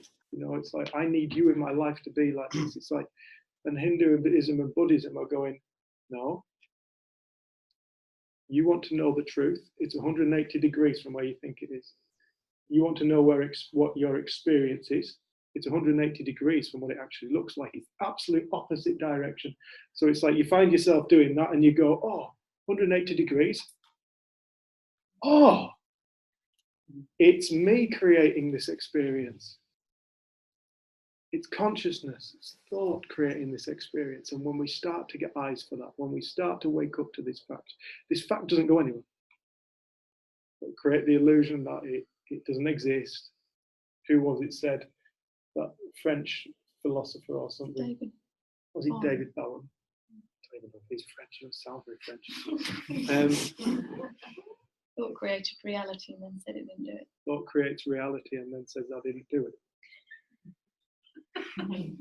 That is how it is. It's like thought creates this illusion of an external world. Thought creates an illusion that there is a reality outside of consciousness. That experience exists and is given to us from people, from situations, from bank balances. Kids we talk about and they're like, money makes you happy. Okay, how much money is rich? How much money is wealthy? How many zeros is wealthy? You'll get an infinite amount of answers to that question, an infinite amount of ideas, and they'll all be different because wealth is a perception. Richness is down to the individual. Can I say something about that? About when but it just popped into my head. But when I went travelling in Costa Rica, I met a girl called Mina, who was just like one of the nicest people ever, and she'd been travelling around Mexico and places. And she'd been travelling for like a couple of years, and she had everything stolen. I mean, she had the lot. She had nothing. She didn't have passports. She just had clothes. She stood up and everything got stolen. And I met her in this little town, and we had this really brilliant chat actually. And when I came away from talking with her, I was thinking, you know, I'd hate to lose all my stuff. Still would, you know, wouldn't be ideal. I thought, you know, even if that happened, it wouldn't matter because the only place I live is inside my body anyway, and the stuff is just stuff. And her experience of having all this stuff robbed was amazing because she got to go and this Mexican family took her in. She got to go and live with this Mexican family for a week. She made like all these new friends, and the whole experience of her life completely changed. She was way pissed off she'd lost all her stuff. She still was. I came away from that really profoundly feeling that it doesn't matter what house I live in or whatever it is, because the only place I live is inside my body. Knowing how, having an understanding of how I think life works, or it seems to work, it's all that ever matters. And if you've got that, then all the stuff in the world doesn't really matter. People say they'd rather cry in a Ferrari than in a Nissan Micra, but you're still crying. The difference doesn't matter what car you're in, you're still excited and you can't figure out why. The car's not doing it. Ed, there was something that you did speak about when we did our intensive, and one of the things was you couldn't imagine life without cocaine. Yeah, it was the thought of the unknown. You know, if you tell yourself that, oh, I'm so used to it now that, you know, living like this, that I felt like there would be a void if I stopped. But then I realised that there won't be a void because it's not a part of me. It's not like I've taken my leg off and I've got one leg now because I've stopped sniffing coke. You know, that's an extension that I've told myself is part of me. If I sever that, I'm still here. That's just over there. You know, that was something I've sort of thought about and realised. You know, I'm not losing a part of me. as much as you tell yourself you are. It's not, you know, that's just another thought. I thought I was taking a part of me away, but I wasn't. I was feeling that because I was thinking it. But then you realise, you know, it's not part of me, it's not my foot, it's not my hand, it's not part of me physically, it's just a thought. Yeah.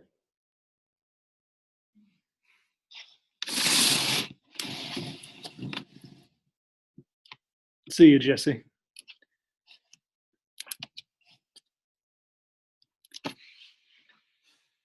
I suppose when you realise that everything is just a thought and that it comes and goes, and you can just sit with it and something else will come along, it makes life an awful lot easier. It makes living so much more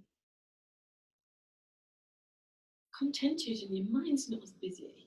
And the thing is, it tends to make you do more stuff. It isn't a question of, oh, you know, you're just going to drift on by. It doesn't work like that. It works that you become more efficient. You become more, well, this is me speaking, who wrote a Christmas card at the end of November, which is my first. Yeah, and then they're not in your mind anymore. You know, you get the job done, and it just leaves more space in the mind. And I like that. I think as well, I made the biggest cock up in the history of our business. Me and my mum got business together, and I said I made a £5,650 absolute monumental cock up this week.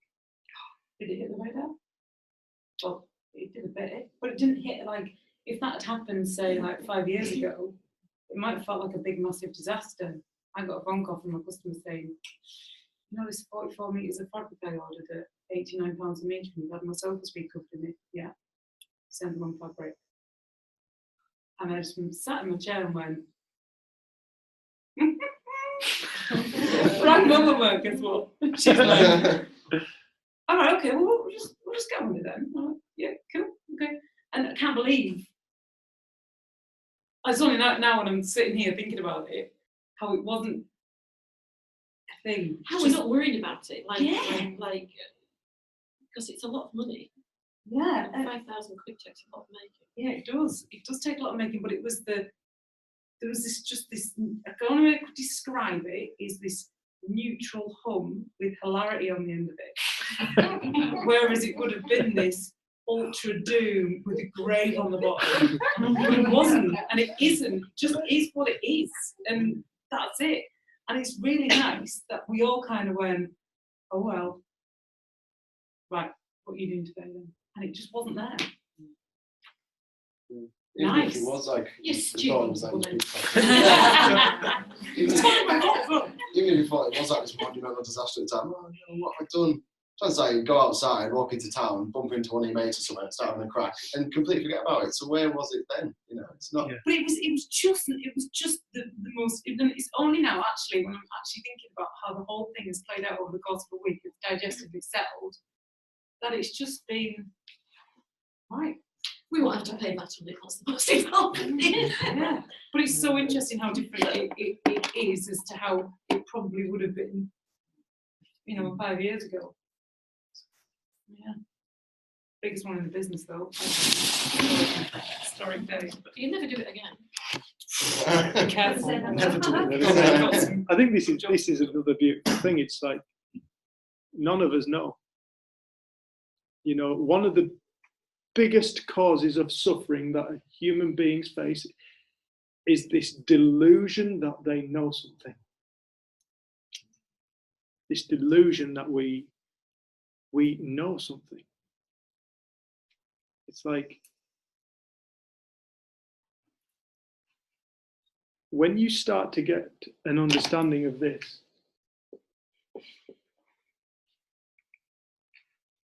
the more I understand about consciousness, the more I understand I do not have a clue. The more I understand about thought, the more I understand I do not have a clue. The more I understand about mind, the more I understand I do not have a clue. We live in this belief system where what we think looks real We never question it. Again, we'll come back to that. We never question what we think. It just looks real. So we naturally just assume it's truth, and we think we know stuff. Everything that we think we know is ego. Another word to talk about everything that we think we know about ourselves or this world is ego. Your ego of anxiety. You didn't even think you had an ego, did you? No, I don't have an ego because I'm an anxious person. I'm a shy person. I don't. I think people think ego means the big I am, or Yeah, they love correct. themselves, but in a kind of egoic way. I didn't realise that ego was the creation of self. That's right. The image of self, the image of who we think we are, the image of how we think the world is, who we think other people are. We don't actually have an ego. When you start to recognize this fact, you realize we don't actually have an ego. We have ego around subjects. It's like there is no such thing as the ego. The ego is thought, it's beliefs.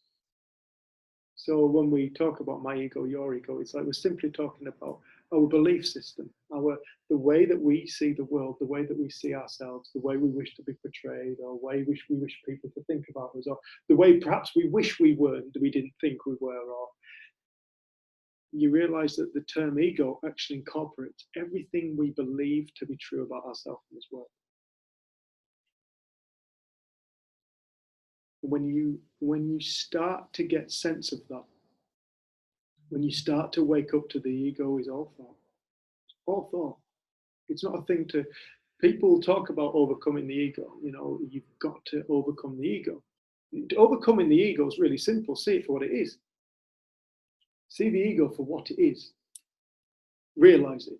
Ed, you've got to see past the ego. You've got to see the behind all the creation, the beliefs, the thoughts, the feelings, addictions, behind all the creation is a creator. In order to live in creation, there has to be creator. And the creator is what we call consciousness, thought, mind. And it's like waking up to this point, it will reorder life in a moment. The moment somebody sees this fact, it will reorder their life in a moment. And I loved one of the things that when we spoke the next day, you were like, holy shit, I have been trying to do something over and over and over and over again. I sat back, I did absolutely nothing, and everything happened. Yeah. I didn't do anything. Yeah. My life, by extension, my family's, will change drastically. Doing absolutely nothing. That's what's humorous about it, Seeing, just looking and observing at everything and seeing it for what it is. Essentially doing absolutely nothing. But my life will be so much better for it. It's just backwards. Yeah, we're always got like therapists and stuff, and you're always trying to do something or be something to be better, but really do nothing and it'll work. It's awesome. This is it. Because I'm lazy. Well, that's why I became I think also the idea of an ego is as if we are somehow suspended in time as a something. But it's like one of the insights I had sounds similar to how Ed described it earlier. It's like, where is my anxiety when I'm not feeling it? Where is my shyness when I'm not experiencing it? Where is my depression? Like every tradition really does try and point us to the moment. We've made that a place to do or a thing to get to. You see that the ego is describing momentary experience. So where is the ego of I'm not good enough when I'm not thinking it? Well, it doesn't exist. So then you start to see why it's an illusion. You start to see why it doesn't have to have power over us, because it doesn't exist outside of thought. Nothing exists outside of thought in this moment. And I think we've been so used to thinking that there's something backed up in us that we need to fix or change or adjust. And we miss the fact that we're not spread out over loads of moments. We're literally in this moment with whatever's occurring. And I think, like me and Matt were speaking on the break, we have these ideas of we're these type of people, they're those type of people. But again, that's this idea that time is somewhere else. We're built of time. We're not. We're here now. So that's how you could be laughing at The Simpsons and then be totally anxious and then laughing at The Simpsons and then neutral. And like it explains and makes sense of why we can go in and out of different experiences. But what we'll do, we'll hold on to one of them and go, that's who I am. But even that, when we're not identifying with it, it doesn't exist. So we'll keep saying the same thing over and over again, but we're not always thinking that. So it doesn't exist outside of thinking. It doesn't exist outside of thought.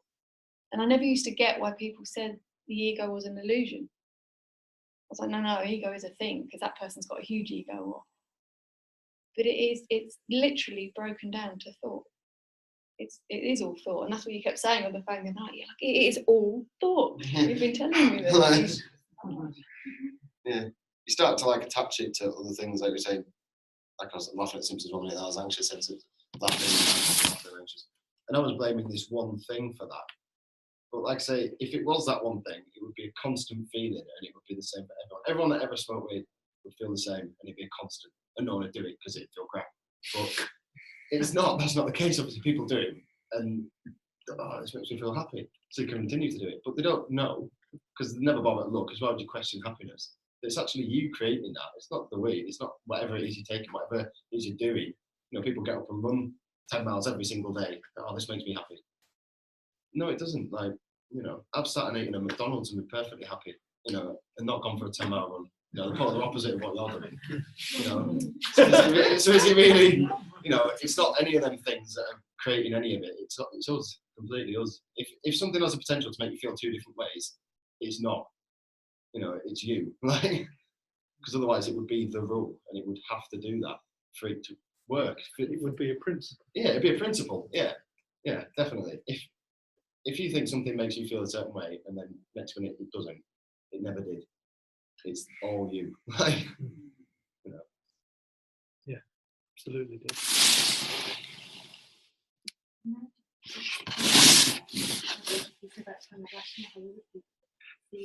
This was one of my big moments. It was only a week ago where I was reading a book called Real. It's one of the books that I've previously anyway.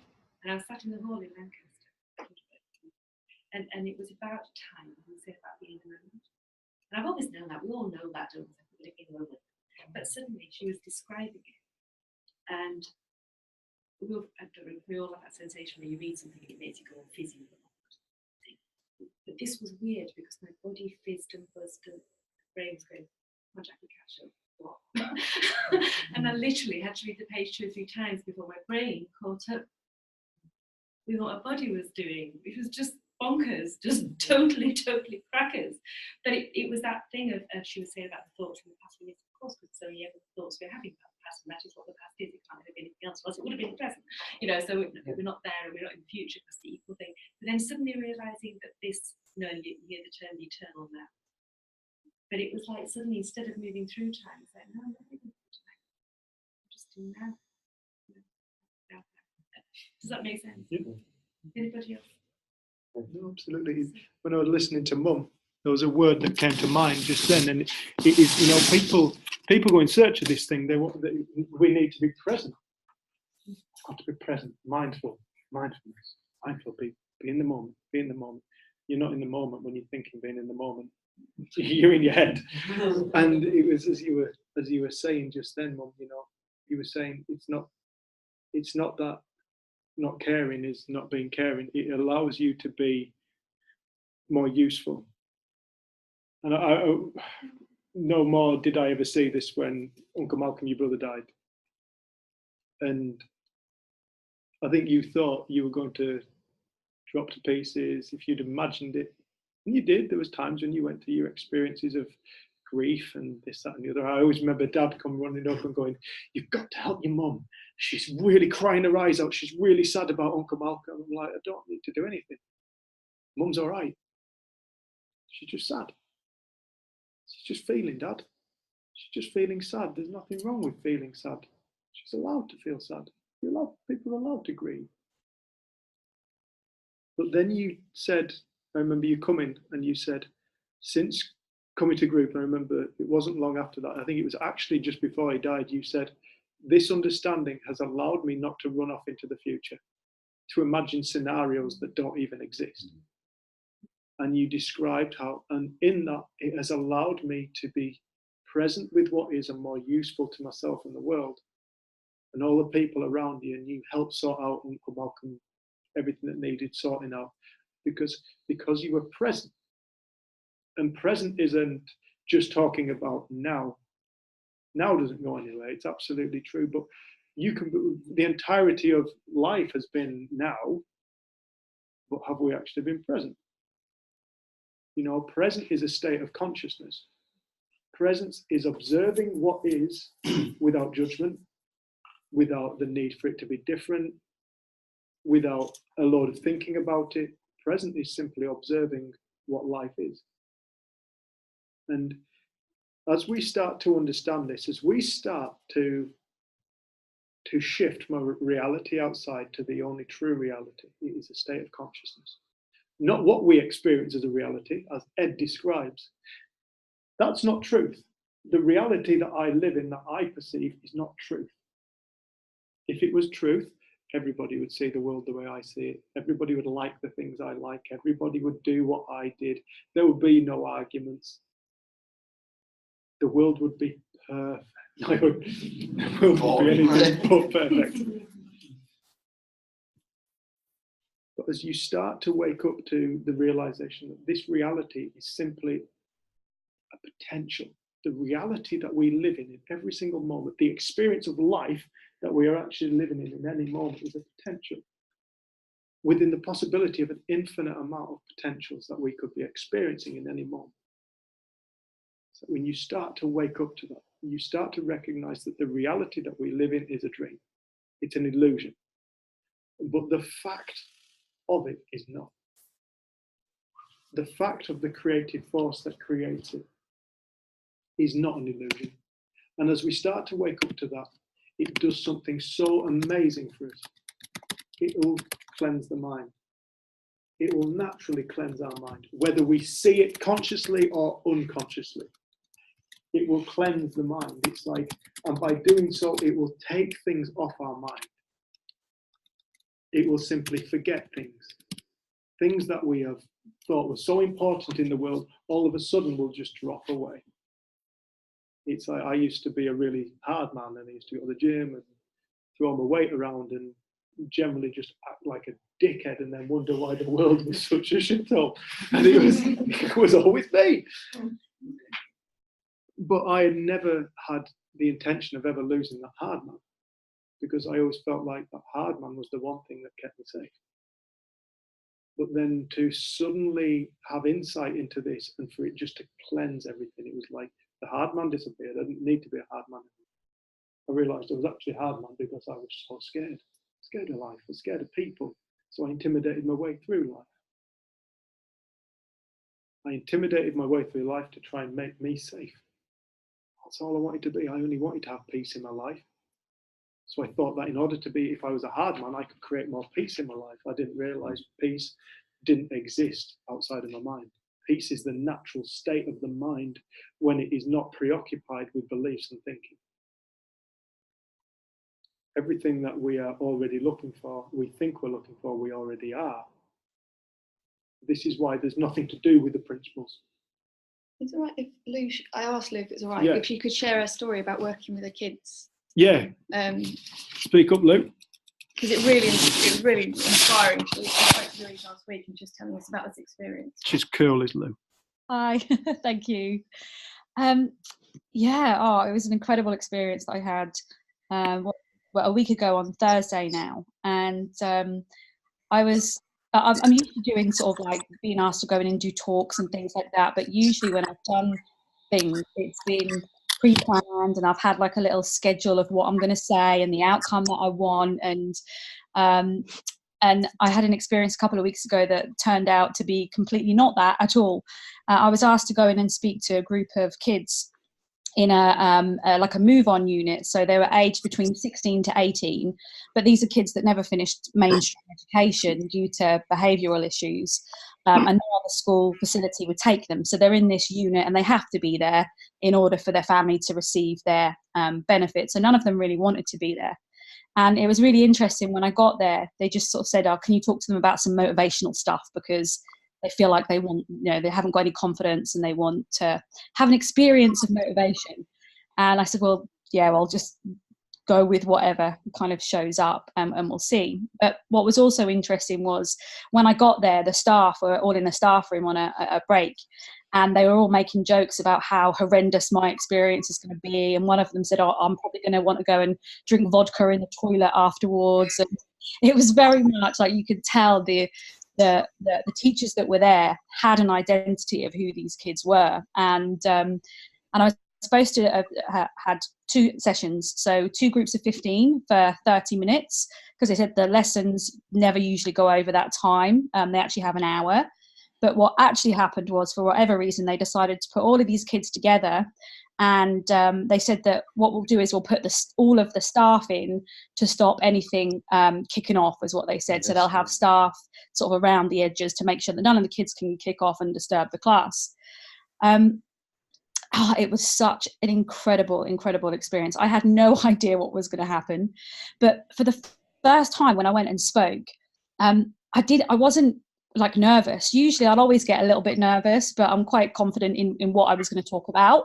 But there was something different in the experience I was having, and it was almost like what you were just speaking to, Dave, that when I was so in the moment that there was no judgment of what was happening. There was nothing that I had prepared to say. And as a result of that, like, stuff just like flowed through me. It was almost like wisdom was there without me even needing to think about it. And because I wasn't thinking about it, like, this magic was just flowing through. And what happened was these 2 talks that were supposed to be 30 minutes actually turned into over 2 hours. The kids asked to stay and work through their break, and the staff came up to me at the end and said, "Oh my God," like, literally they were like, "What did you do? What has just happened? In the history of our organisation, this has never ever happened. We've never been able to get them through a full lesson, let alone like this amount of time." And you could have heard a pin drop in that room. They just sat there fully immersed in what it was they were hearing. And I think, from my experience, I was too. Like, I can't remember half of what I said. If someone asked me to go and do it again, there's no way I could do it again. But it was like magic was being created in that moment. Like, presence was there from my part and also from the kids as well. And the gift that I got of being able to see like the light come on behind their eyes. There was a couple of them where you could see that moment where it was like magic was ignited in them, and it was almost being present with different possibilities emerging for those kids in that moment. And it was an experience of just love and presence and so many possibilities that was incredible. So it was such a humbling experience to have, and for those kids as well, to the things that they didn't feel judged, and they were just there, and they'd never had this kind of information before. It was I can't quite put words to it, because it was such an incredible experience. It really was, for me and for those that were present. Yeah. Glaslow. Thank you. She's awesome, isn't she? Thank you. I think the reason I loved it when you told us that was because this isn't like a prescriptive thing that you learn this and then you go and teach it to other people. It's like, you've been learning about this, you've really come alive with it, and then you went and shared it with people. And I think that's why we asked Ed to share tonight, because he spoke to us the other day, and it's like, we knew that everything that was coming out of you was what you'd seen and what made sense for you. And it, like, this isn't a way or a teaching or a thing to take on board. It's showing up in the moment with people and seeing what's created. And like, the less we kind of have an idea of who the people in front of us are, and the less what we think we have to be, we find ourselves more present. And like, to have that many kids in a room, like, we've been doing stuff with 30, 10 and 11-year-olds, and you would never hear a pin drop.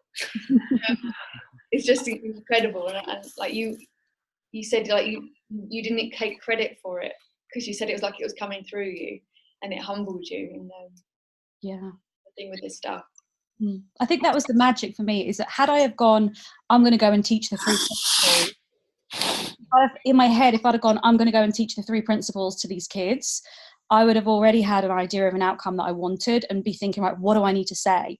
But I went in there and I wasn't even thinking about talking about the 3 principles.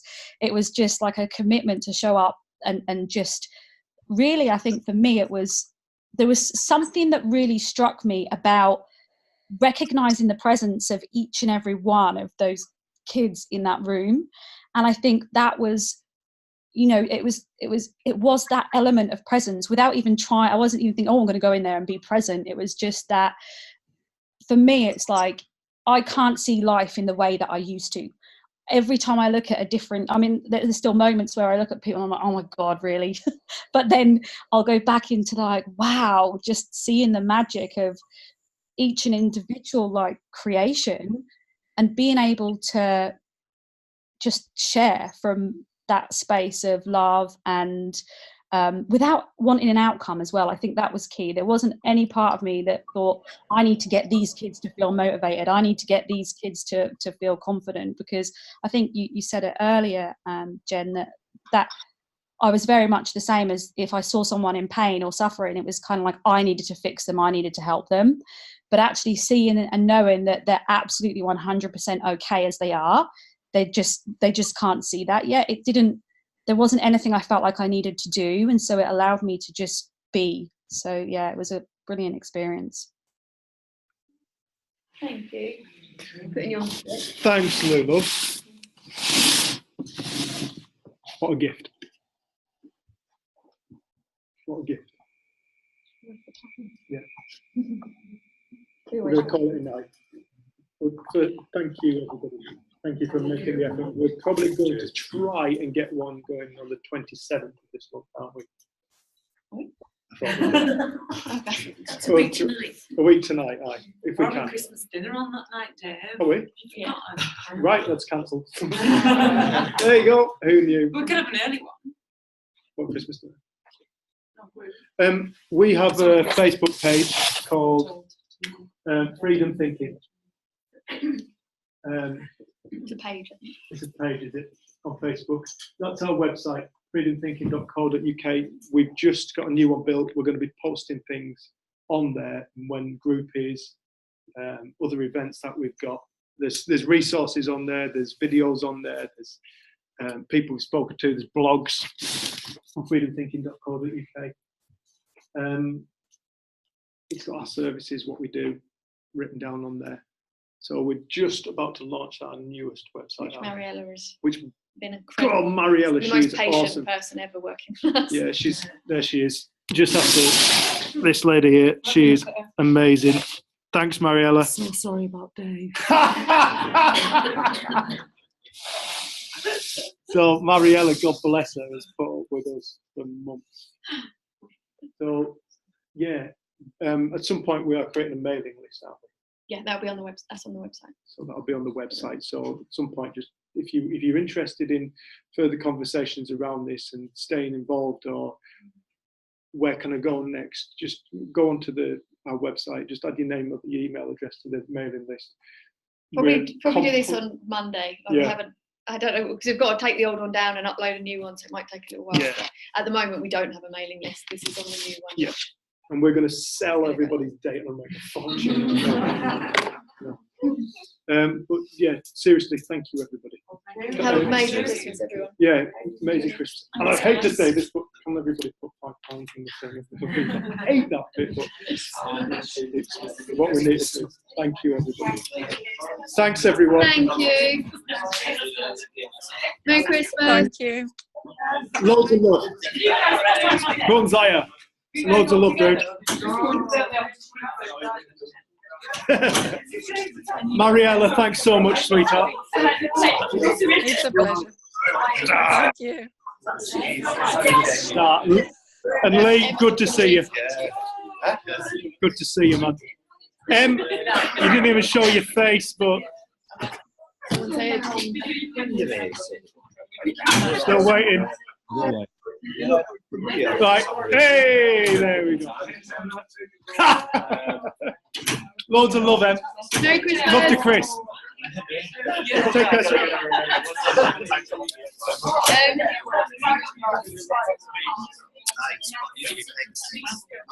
So Dr. Guy off once at 3 o'clock in the morning, says, do you want the line of code? It's like 3 o'clock in the morning, mate. No, I don't bother.